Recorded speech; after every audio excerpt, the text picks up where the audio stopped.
ஸ்ரீ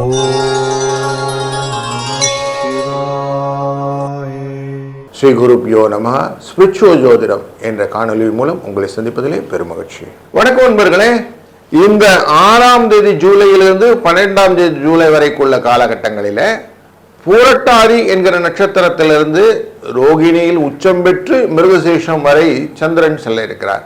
பூரட்டாதினா குருவின் நட்சத்திரம், ரோகிணினா சந்திரனின் நட்சத்திரம், அண்ட் மிருகசீஷம்னா செவ்வாய் நட்சத்திரம். இப்படி இந்த நட்சத்திர பாதையிலே செல்லும் போது நமக்கு என்னெல்லாம் பலன் வரும்னு பார்க்கணும். அதே போல் இந்த வாரத்தில் முக்கியமான நிகழ்வுகளில் நிறைய நல்ல நிகழ்வுகள் கிடைக்கிறது. 6ஆம் தேதி சஷ்டி விரதம் ஆரம்பமே முருகனுக்கானது. 7ஆம் தேதி காலாஷ்டமி, அந்த மத்தியான வேளையில் வர அஷ்டமி நாளைனா துர்கைக்கு நம்ம செவ்வாய்க்கிழமை அஷ்டமி வந்தால் துர்கையை வழிபடுவது ரொம்ப நல்லதாயிடும். 8ஆம் தேதி புதனின் அஷ்டமியாக கண்டினியூ பண்ணும். அப்போ விஷ்ணுவின் வழிபாடு, இந்த குழந்தை இல்லை அப்படிங்கிறவங்களுக்கெல்லாம் குழந்தை பாக்கியம், படிக்கல சார் குழந்தைகள் அப்படிங்கிறதுக்கு அவங்களுக்கெல்லாம் ரொம்ப நல்ல விஷயங்கள் நடக்கக்கூடியது.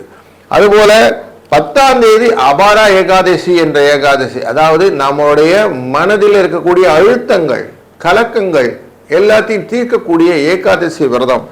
அதுபோல வாரத்தின் கடைசி நாளான ஞாயிற்றுக்கிழமை என்று பிரதோஷம்.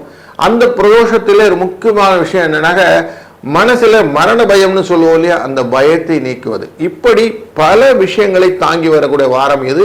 இப்படி இருக்கும்போது நம்ம ஒவ்வொரு ராசிக்கும் எப்படி பலன் இருக்குன்னு பார்க்கணும் இல்லையா, வாருங்கள் காண்போம். வணக்கம் மகரம் ராசி நண்பர்களே. உங்க ராசியின் 7ஆம் இடமான கலத்திரஸ்தானத்திலே குரு இருக்க, அவரின் சாரத்திலே சந்திரன் இந்த வாரத்தின் பயணத்தை ஆரம்பிக்கிறார். பூரட்டாதி நட்சத்திரத்திலிருந்து ஆரம்பித்து மிருகசீஷம் என்கிற செவ்வாயின் சாரம் வரைக்கும் ரிஷபராசி வரைக்கும் போறார். அப்படி போகும்போது உங்க ராசியின் முயற்சி அப்படிங்கிற விஷயத்தை தொடுவார். 3ஆம் இடத்துல சனி பகவானோடு சேர்ந்து செய்வார். அப்போ புதிய காரியங்கள் தான் செய்யணும்னு ஆசைப்படுறீங்க. முக்கியமாக இந்த கம்யூனிகேஷன் ரிலேட்டடாக ஒருத்தருக்கு ஒருத்தர் புரிந்தளக்க சில கம்யூனிகேஷன்லாம் பண்ணுவோம். ஸ்மார்ட் அப்படிங்கிற விஷயத்தில் பண்ணுவோம். இல்லை வெப்சைட் கிரியேட் பண்ணுறது, விசிட்டிங் கார்டு போடுறது, அந்த மாதிரி பிரிண்டிங் ரிலேட்டடான விஷயங்கள், இது எல்லாமே இந்த வாரத்தில் நீங்கள் தாராளமாக பண்ணலாம். வியாபாரத்திலே அபிவிருத்தி செய்யக்கூடிய அனைத்து விதமான காரியங்களை தாராளமாக நீங்கள் செய்யலாம். அதுக்கு குருவின் அனுகிரகமும் சனி பகவானின் அனுகிரகமும் இருக்கும். செவ்வாய் லாபத்துக்குரியவர், 4ஆம் இடத்துக்காரர், 11ஆம் இடத்துக்காரர், 5ஆம் இடத்திலிருந்து உங்கள் லாபத்தை பார்த்து கொண்டிருக்கிறார். ஆனால் தைரியம் மட்டும்தான் வரும். தைரியம் புருஷ லட்சணம் அப்படின்னு தைரியத்தை வச்சுன்னு செய்யணும். எதையும் துணிச்சலோடு செய்யக்கூடிய திறன் வேண்டும். புத்தி தடுமாறும். புத்தி 7ஆம் இடத்திலிருந்து அவர் 6ஆம் இடத்துக்கு தடுமாறி கொண்டிருக்கிறார் வக்ரகதியில். அவர் அஸ்தங்கம் அப்படிங்கிற சூழ்நிலை இருப்பதனால லாபத்தை ரொம்ப பெருசாக எதிர்பார்த்து செய்யக்கூடிய காரியங்கள் கொஞ்சம் யோசிச்சு செய்யுங்க. சூரியனுடைய தாக்கம் 6ஆம் இடத்திலிருந்து 12ஆம் இடத்து மேலே விழும். ஆனாலும் பொருள் வரவு எப்படியானும் பணம் வந்துடும், கவலைப்பட வேண்டாம். நல்ல சுப நிகழ்வுகள் குடும்பத்தில் நடப்பதற்கான வாய்ப்புகளும் நிறைய இருக்கு. புதிய வரவுகள் அப்படிங்கிற குழந்தை பேரு போன்ற விஷயங்களும், வளர்ச்சிக்கான வாய்ப்புகள், குழந்தைகள் கல்வி, நிதிநிலை, பொதுவாக நம்மளுடைய நிதிநிலை, இது எல்லாமே இம்ப்ரூவ் ஆகிறதுக்கான வாய்ப்புகளையும் இந்த வாரத்தில் ஒரு ஹைலைட்டாக காட்டும். அப்போ நிறைய நன்மைகளை கொண்டு வருகிறது. சுக்கிர பகவான் எங்கே உட்கார்ந்துருக்கிறார்னு பார்க்கும்போது அவர் அஷ்டமத்தில் உட்கார்றார். அதுவும் நல்லது தான். குடும்பத்தில் இருக்கக்கூடிய போக்கில் பயம் கொஞ்சம் போகும். ஒருத்தருக்கு ஒருத்தர் புரிந்து கொண்டு கணவன் மனைவி இருப்ப வாய்ப்பு இருக்கும். அப்போ உங்களுக்கு சந்தோஷ நிகழ்வுகளும் நிறைய உண்டு. பயணங்களினாலே லாபங்களும் உண்டு.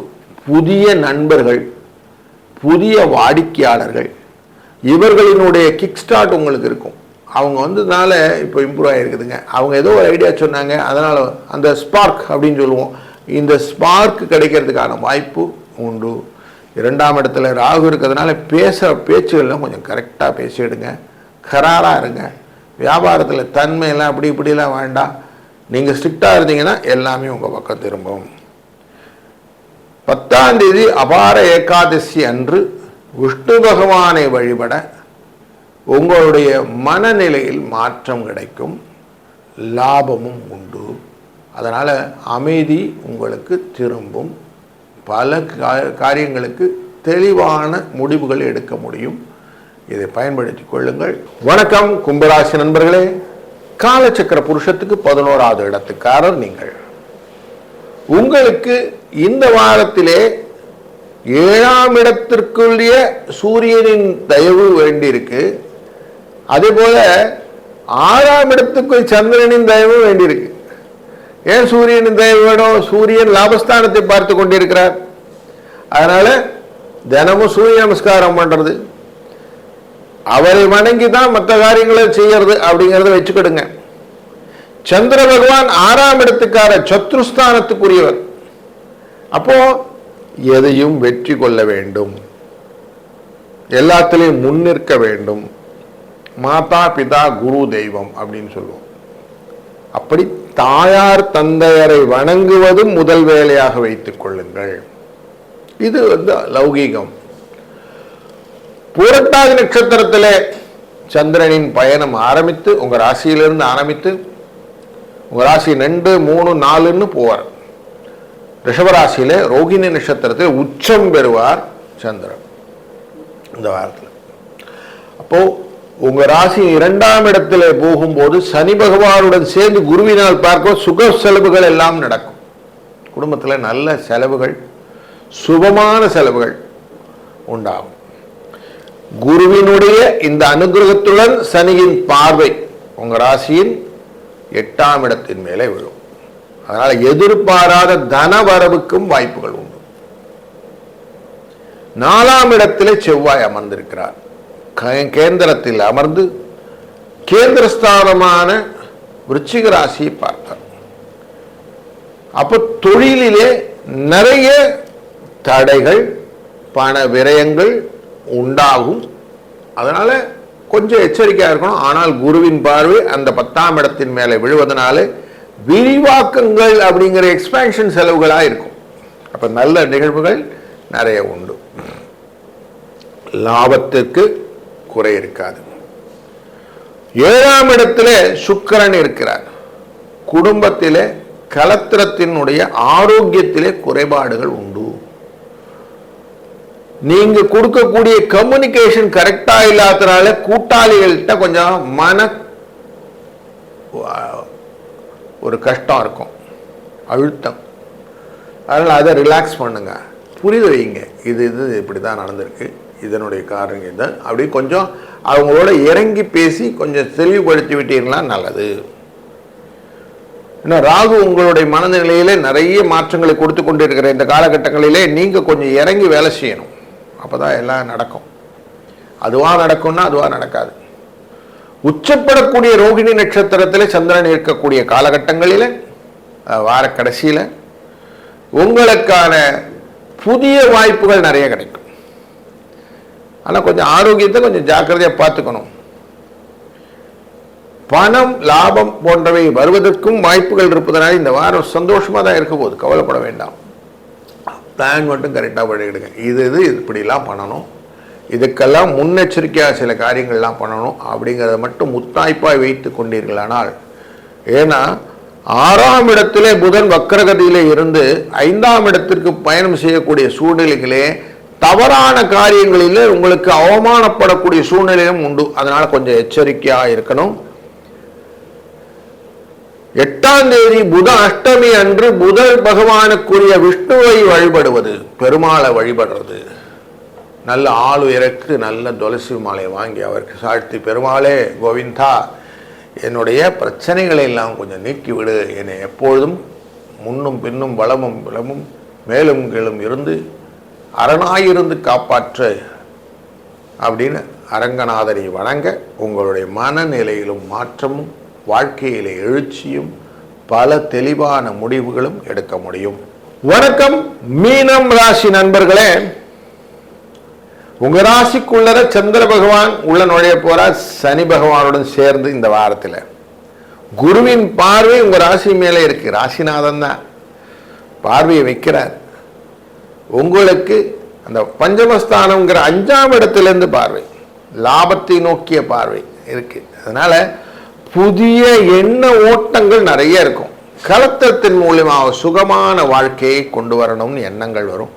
அவங்களுக்கு என்னெல்லாம் ஐடியாஸ் இருக்கோ அதெல்லாம் கேபிட்டலைஸ் பண்ணிக்கணுங்கிற எண்ணங்கள், தாமதப்பட்டாலும் நல்லது நடக்கும் அப்படிங்கிற எண்ணங்கள், கூட்டாளியோட கூடிய தொழில்களிலே நல்ல ஒரு ஐடியாஸோடு சேர்ந்த விருத்தியான வாய்ப்புகள், வளர்ச்சிக்கான எண்ண ஓட்டங்கள் முதல்ல இருக்கும். தொழில் ஸ்தானத்திலே பார்வை, பூர்வ புண்ணியஸ்தானத்திலே லாபஸ்தானத்திலே பார்வை, பூர்வ புண்ணியஸ்தானத்திலே பார்வை, இது எல்லாமே உங்களுக்கு வளர்ச்சியை நோக்கிய பயணங்களை கொடுப்பார். 3ஆம் இடத்துல செவ்வாய் முயற்சி ஸ்தானத்துக்குரியவர், தன லாபத்தை கொடுக்கிறார். கொஞ்சம் எஃபர்ட் கொடுக்கணும். சுய தொழில் செய்பவர்கள் இந்த வாரத்தில் எஃபெக்டிவாக ஒர்க் பண்ணிங்கன்னா ரீப்பிங் பெனிஃபிட் டெஃபினட்டாக உண்டு. கொஞ்சம் தான தர்மங்களை செய்யணும் அப்படிங்கிற எண்ணத்தோட, இந்த கோவில் குளங்கள் எல்லாம் இருக்கும்போது சுத்தம் செய்வது அப்படின்னு சொல்லுவோம், அந்த க்ளீன் பண்ணுற கலத்திர பணிகளில் செய்கிறது கொஞ்சம் நல்லது. அதில் ஹெல்ப் பண்ணுறது, இதனால் வரக்கூடிய வளர்ச்சிகளை நீங்கள் டெஃபினட்டாக கண்கூடாக பார்க்க முடியும். 5ஆம் இடத்திலே வக்கரகதியிலே புதன் இருக்கிறார். அதனால் அவசரப்பட்டு ஆத்திரப்பட்டு ஏதாவது வார்த்தைகளை விடுறது அவமானத்தை கொடுக்கும். ஜாக்கிரதையா இருங்க. தேவையில்லாத வார்த்தை வேண்டாம். வக்கரகதியில் இருப்பவர் 4ஆம் இடத்துக்குள்ள நுழைப்பார். 9ஆம் தேதி அன்னைக்கு 4ஆம் இடத்துல வந்துடுவார், சூரியனோட சேர்ந்துப்பார். பக்தி நிறைய மனசுல இருக்கணும். உடல் அசதி இருக்கக்கூடிய காலகட்டங்கள் உண்டு. அதில் பக்தியோட எல்லாத்தையும் அட்டன் பண்ணுங்க. உங்களுக்கு தொழில் முறையிலே நல்ல வளர்ச்சி, சம்பள உயர்வு வேணும், கூடுதலாக லாபங்கள் வேணும், அடுத்தடுத்த இடத்துல நான் வளரணும் அப்படின்லாம் என்ன இருந்தால் இந்த வாரம் அதெல்லாத்தையும் நீங்கள் ட்ரை பண்ணுங்க. உங்களுக்கான வாழ்க்கையில் முன்னேற்றங்கள் டெஃபரெண்டாக இருக்கு. சுக்கிர பகவான் 6ஆம் இடத்துல உட்கார்ந்துருக்கிறார். உங்க ராசியின் 6ஆம் இடம் அப்படிங்கனாலே மனசுல கவலை கொடுத்து விடும், எந்த விதமான குழப்பங்களும் வரும். கேது இருக்கிறதுனால பண தொடர்பான விஷயத்துல நிறைய சிக்கல்கள் உண்டாகும். அதனால கொஞ்சம் கேர்ஃபுல்லாகவும், எப்படி பிரிச்சு பார்த்து லாபத்தை கொண்டு வரணும்னு எண்ணத்தையும் கொண்டு வரணும். கொஞ்சம் ஒர்க் பண்ணணும். ஜஸ்ட் லைக் தட் கொடுக்குற தெய்வம் குதிரையை பிடிச்சி கொட்டோம்லாம் யோசிக்க கூடாது. கராரா இருக்கணும். அப்படி இருந்தீங்கன்னா வியாபாரம் இந்த வாரம் நல்லா இருக்கும். இல்லைன்னா சிக்கல் கொஞ்சம் உண்டு அப்படிங்கிறது தெரியுது. ரோகிணி நட்சத்திரத்தில் உச்சம் பெற்று இந்த வாரம் முடியும். மிருகசீஷம் ரோகிணி அப்படின்னு முடியும். அப்படி போகும்போது வார கடைசியில் பிரதோஷம் அப்படின்னு இருக்கு. அன்றைய நாளில் சிவ வழிபாடு ரொம்ப முக்கியம்.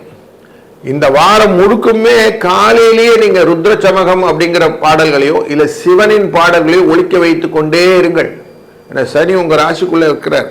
அப்போ அவருடைய தன்மையினாலே, குருவின் அனுகிரகத்தினாலே வரக்கூடிய நாட்களில எந்த விதமான தகராறு இருந்தாலோ அது தீர்த்து வைக்கிறதுக்கு சிவன் அருளாலே மாய மயக்கங்கள் விலகி நன்மைகள் உண்டாகும். வாழ்க வளத்துடன்.